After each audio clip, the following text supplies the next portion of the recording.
Have you ever done something so harmless, so small, that you could not imagine anyone getting mad about it until the HOA showed up? Yeah, that was me. It all started on a boring Tuesday in July, the kind of day where the heat feels like punishment and your motivation level is somewhere between nap and ice cream. I was cleaning out my garage when I found a dusty old box labeled Christmas Stuff minus 2019. Inside were tangled lights, a few broken ornaments, and my favorite Santa figurine that my niece had painted years ago. Now, I could have just packed it away again, but instead, I thought, why not bring a little joy to this miserable summer heat?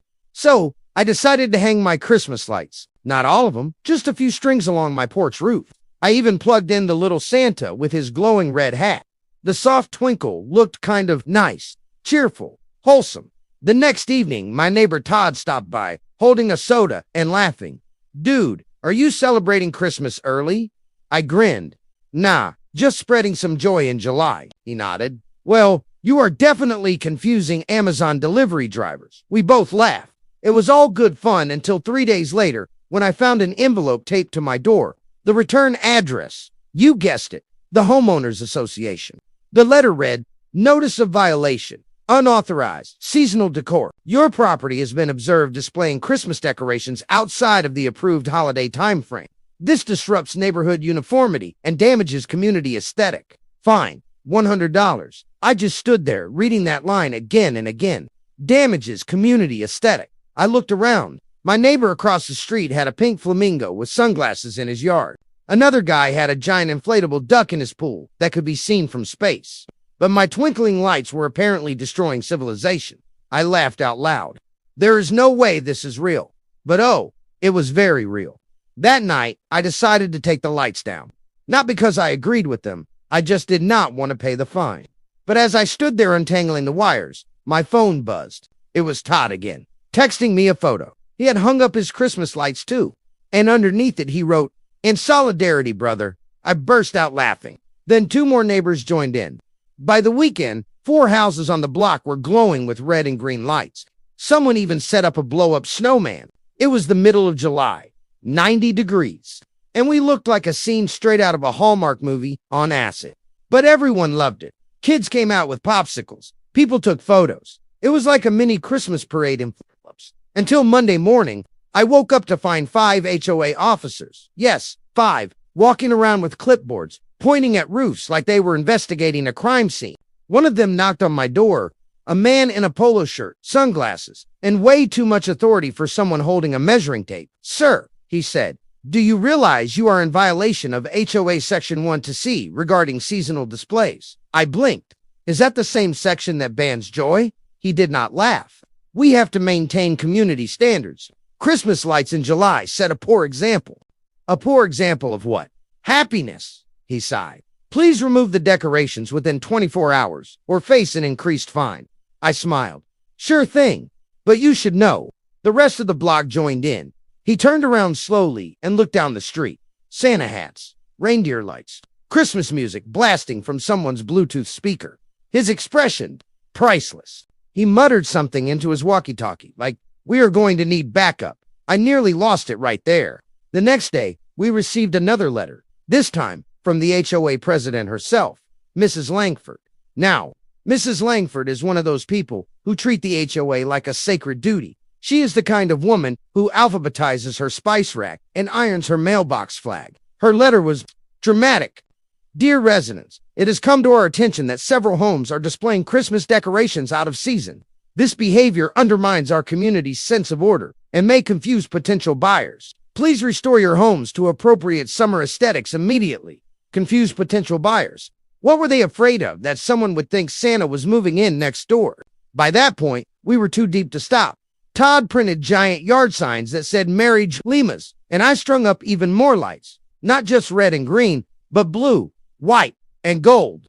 My porch looked like Las Vegas, and the North Pole had a baby. Then, the unexpected happened. Local kids started calling it Christmas Street. Families drove by at night just to see it. Someone even made a TikTok video that got thousands of views. The HOA hated it. That Friday, I received a certified letter, official stamp and all. Final warning, remove all holiday decor immediately or face legal action. Legal action over fairy lights. At that point, it was not about decorations anymore. It was about principle. So I went all in. I found a 12-foot inflatable Santa on sale at a hardware store. You know, the kind that waves at cars with a fan inside it. I set it right in the middle of my lawn. Todd saw it and yelled from across the street, "You are insane." I grinned. No, I am festive. That night, I plugged it in, and Santa rose like a glowing red giant, arms open to the sky. The neighborhood erupted in laughter. Somewhere, deep in the shadows, I could already picture Mrs. Langford clutching her pearls and dialing her lawyer. And honestly, I could not wait to see what happened next. You know when something starts small and then takes on a life of its own? That is exactly what happened here. At first, it was just me and Todd being ridiculous. But after the HOA sent that final warning letter, something strange happened. The entire neighborhood started turning on their Christmas lights. It was like rebellion wrapped in tinsel. By the end of the week, at least 12 houses had joined in. Candy canes, light-up reindeer, even fake snow machines. One family brought out a full nativity scene, except they replaced baby Jesus with a beach ball wearing sunglasses. I have to admit, that one made me nervous. But the community spirit, it was unreal. People were smiling, laughing, coming out to chat after months of barely saying hello. Even grumpy old Mr. Peterson, who never waves to anyone, showed up with a Santa hat and said, "I thought I would see what all the fuss is about." We had created something magical. In the middle of July, of course, the HOA hated every second of it. The next morning, I saw Mrs. Langford marching down the street in her sun visor, clipboard in hand, and an expression that could curdle milk. She was muttering to herself, "Unacceptable, disgraceful, utterly tacky." I tried to wave at her, being my usual charming self. "Morning, Mrs. Langford. Would you like a candy cane? They are half melted, but still festive." She just stared at me like I was single-handedly responsible for the downfall of suburban society. Later that day, I received another letter. This one was different. It was thick, multiple pages. It began with, "Dear homeowner, due to your repeated violations and incitement of known compliance among neighbors, the HOA board has decided to pursue legal action. You are hereby required to attend a disciplinary hearing scheduled for next Tuesday at 5 p.m. A disciplinary hearing for Christmas lights in July." I could not believe it. I called Todd right away. "You are not going to believe this," I said, reading the letter aloud. There was a long pause. Then Todd said, "Dude, this is war." He was not wrong. By the time the meeting rolled around, I had gathered every piece of paper, photo, and email from the HOA since the whole fiasco began. I even wore a Christmas sweater to the hearing, the one with blinking LED snowflakes that played jingle bells. As I walked into the HOA meeting room, I could feel the tension. The board members were sitting behind a long table like they were Supreme Court judges. Mrs. Langford was in the center, glaring at me over her glasses. "Mr. Williams," she said coldly, "do you understand why you are here today?" I nodded, because I made the neighborhood happy. That did not get a laugh, not even a smile. She continued, "You are in violation of multiple community decor regulations, and your actions have encouraged widespread disobedience. This behavior cannot continue."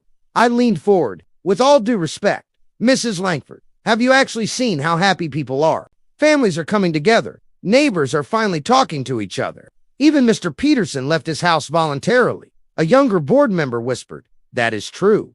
Mrs. Langford shot him a death stare. "Happiness is not the issue here. Order is." That was her line. Order is the issue. I took a deep breath and pulled out my secret weapon, a printed copy of the HOA bylaws.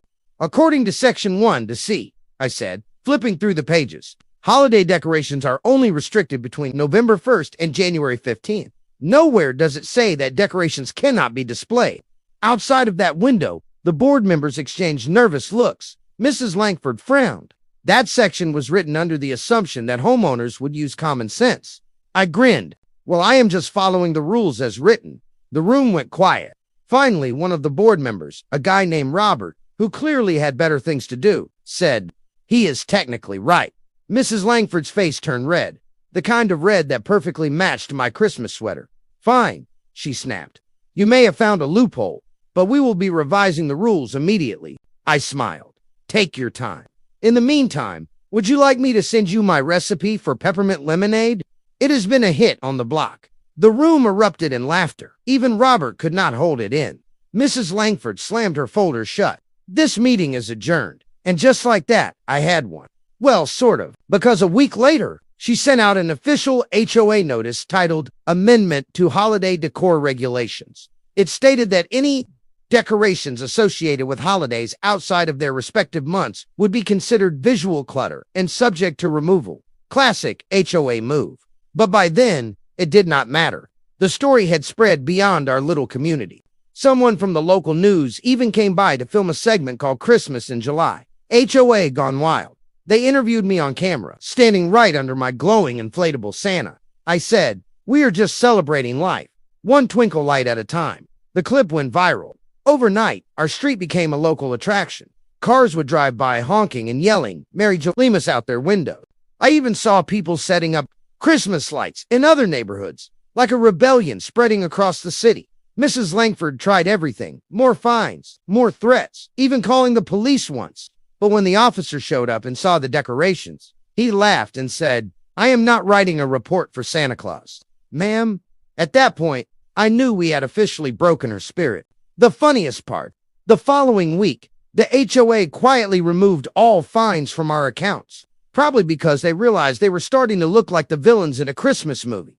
By the end of July, the lights were still up, not because we were being stubborn, but because no one wanted the fun to end. Kids rode their bikes under glowing candy canes.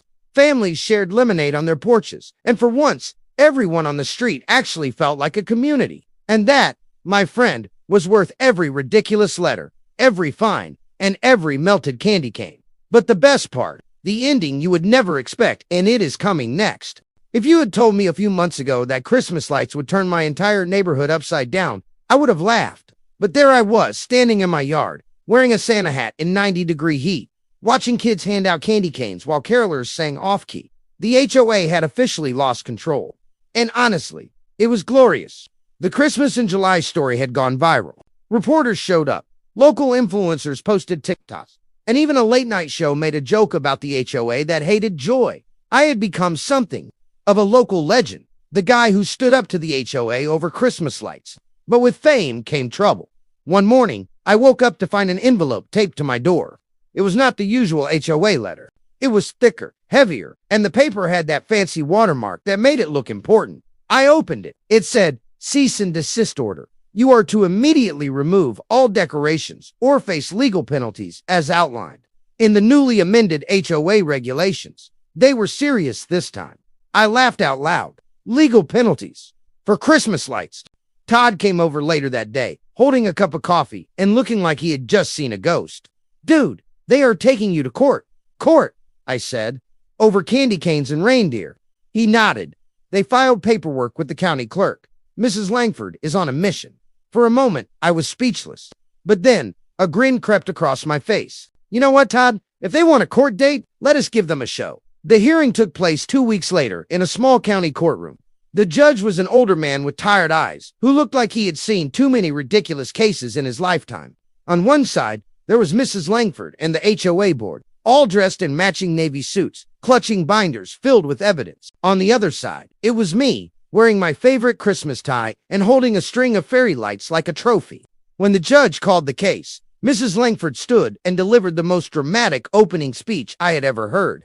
"Your Honor," she began, "this homeowner has willfully disobeyed community regulations, encouraged civil disorder, and created an unsightly nuisance by displaying holiday decorations out of season." The judge raised an eyebrow. "Out of season, yes," she said firmly. "These lights have been up since July. It is completely inappropriate for the community aesthetic." The judge looked at me. "Mr. Williams, do you have a response?" I stood up, cleared my throat, and smiled. "Your Honor, I simply enjoy spreading happiness. The HOA rules did not forbid decorations outside of December until after they fined me. I am merely following the rules as written. And if making people smile counts as a nuisance, then I guess I am guilty." A few people in the courtroom chuckled. Even the judge smiled slightly. Mrs. Langford scowled. "This is not a joke, Your Honor." The judge leaned back and sighed. "Mrs. Langford, do you have photographic evidence of these alleged decorations?" She nodded and handed him a thick stack of printed photos. The judge flipped through them slowly, each one showing my yard in all its festive glory. He paused at one picture, the inflatable Santa with sunglasses and a lemonade glass. He actually laughed. "Mrs. Langford," he said, "these decorations appear harmless. In fact, they look quite cheerful. Her face turned red. But they violate community standards. The judge closed the file. The community standards that were amended after he put them up. Silence. The courtroom fell completely quiet. Finally, the judge said, "Case dismissed." Just like that. I had one. Mrs. Langford's jaw dropped. "But, Your Honor," he held up his hand. "No buts. If you want to restrict decorations, you need to establish clear guidelines before enforcing them. Otherwise, it is just bullying. Let people enjoy their lights." When the gavel hit the desk, I felt like I had just scored the winning goal in the championship game.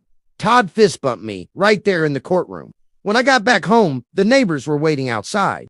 The moment I pulled into the driveway, everyone cheered. Someone even set off confetti poppers. Mr. Peterson yelled, "The Christmas King returns." The nickname stuck. That night, we threw the biggest block party our street had ever seen. Music, food, laughter. The whole neighborhood came together again. The lights glowed brighter than ever. But the real cherry on top came later that evening. As the party was winding down, I noticed Mrs. Langford standing across the street, watching quietly.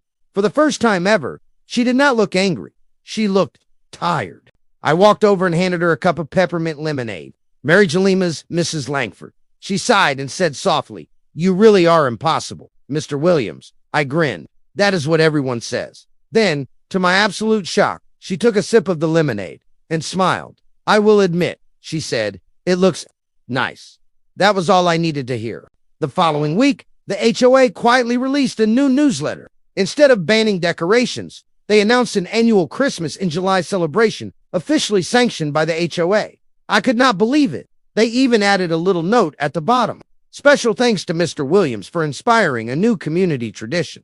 I nearly fell off my chair laughing. So now, every July, our neighborhood lights up again. Families decorate, kids run around with candy canes, and yes, even Mrs. Langford puts up a wreath on her door. Sometimes, rebellion just takes a few light bulbs and a lot of stubbornness. And as I stand there every year, watching those lights twinkle under the summer sky, I cannot help but think, maybe a little Christmas spirit is exactly what this neighborhood needed, even in July.